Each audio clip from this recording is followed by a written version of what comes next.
Welcome to Kavitha recipe Tamil. இன்றைக்கி பார்க்க போகிற ரெசிபி நியூ இயர்க்காண்டி வீட்டில் ஒரு இனிப்பு செய்யணும். அதுக்காண்டி ஒரு பால் பாயாசமும் மசால் வடையும் எப்படி செய்யலாங்கிறத பார்க்கலாம் வாங்க. ஃபஸ்ட்டு இந்த ரெசிபி செய்கிறதுக்கு நம்ம மசால் வடைக்கு கடலைப்பருப்பு எடுத்துருக்கேன். ஒரு கப்பு கடலைப்பருப்பை நல்லா 2-3 தடவை கழுவிட்டு தண்ணியில் ஊற வச்சுக்கிடலாம். ஒரு அரை மணி நேரம் ஊறட்டும். அதை மூடி போட்டு ஓரமாக இருக்கட்டும். இப்போ நம்ம பால் பாயாசத்துக்கு ரெடி பண்ணிக்கிடுவோம். இப்போ ஸ்டவ்வை பற்ற வச்சு கடாயை எடுத்துட்டு சவ்வரிசி ஒரு கப்பில் எடுத்துருக்கேன். அதை லைட்டாக நல்லா வறுத்து எடுத்துக்கணும்.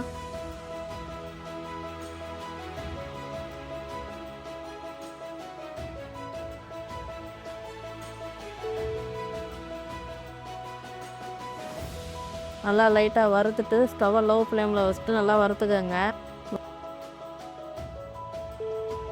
வறுத்துட்டு தண்ணி தேவைக்கு ஏற்ற மாதிரி தண்ணி சேர்த்துக்கலாம்.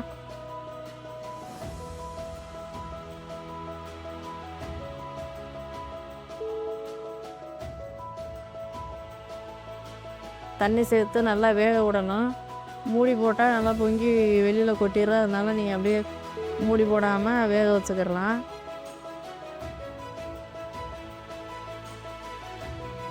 இப்போ இதில் ஏலக்காய் ஒரு 2-3 ஏலக்காயை தட்டி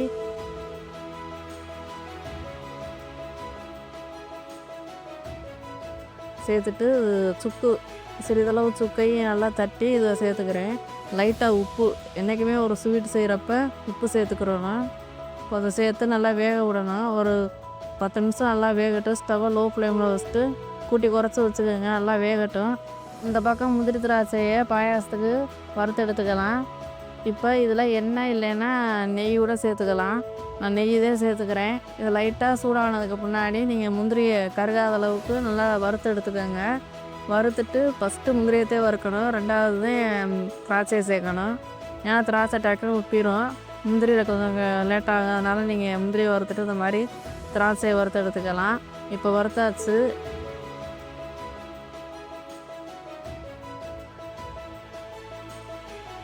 இப்போ சவ்வரிசி வெந்துருச்சு. இப்போ இது கூட பால் சேர்த்துக்கிடலாம். பால் நம்ம காய்ச்சி ஆற வச்ச பாலாக தான் இருக்கணும். அப்படியே வாங்கி பச்சை பாலை சேர்த்தோம்னா தெரிஞ்சிடும்.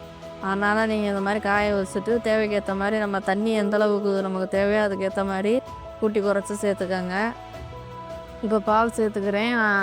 காய வச்சு ஆற வச்ச பாலை சேர்த்துருக்கேன். சேர்த்துட்டு சர்க்கரை நம்ம இதில் சேர்த்துக்கிடலாம். எந்த கப்பில் நம்ம ஜவ்வரிசி எடுத்தோமோ அந்த கப்புலேயே 1.5 கப்பு சர்க்கரை கரெக்டாக இருக்கும். இது கூட சேர்த்து நல்லா மிக்ஸ் பண்ணிக்கோங்க. இப்போ கடைசியாக அந்த முந்திரி திராட்சையும் இதில் கொட்டி நல்லா கலந்து விட்டுக்கலாம். அந்த மாதிரி இப்போ பால் பாயாசம் ரெடி ஆயிடுச்சு. இப்போ நம்ம வடைக்கு தட்டிக்கிடலாம்.